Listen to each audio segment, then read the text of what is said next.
ஹாய்மா, இன்னைக்கு red wine soap செய்யறது எப்படின்னு தெரிஞ்சுக்கலாம். அதுக்கு ஃபர்ஸ்ட் சோப் பேஸ் எடுத்து டபுள் பாயிலிங் மெத்தட்ல முதல்ல பாயில் பண்ணி எடுத்துக்கலாம்.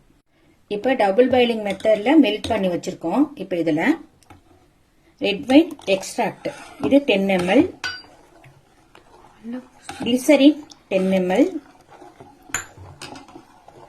Almond oil 15 ml, olive oil 10 ml. இப்ப அடுத்தது FDA அப்ரூவ்டு ஃபுட் கலர் சேர்க்கிறோம் இதுல. நெக்ஸ்ட் ஃப்ராக்ரன்ஸ்க்காக ஸ்ட்ராபெரி ஃப்ராக்ரன்ஸ் சேர்க்கிறோம். இப்ப நான் சொன்ன அளவு எல்லாமே 1 கிலோக்கானது. இப்ப எல்லாம் நல்லா கலந்தாச்சா? இப்ப நம்ம இத சோப் மோல்டுல ஊத்திக்க போறோம்.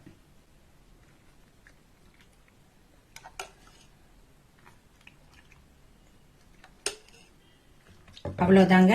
உங்களோட ஸ்கின் நல்ல கலர் இம்ப்ரூவ் ஆகும், நல்ல ஷைனிங் அண்ட் பிரைட் லுக் கொடுக்கும். இந்த ப்ராடக்ட் உங்களுக்கு வேணும்னா ஸ்கிரீன்ல தெரியுற நம்பருக்கு வாட்ஸ்அப் பண்ணுங்க. தேங்க்யூ.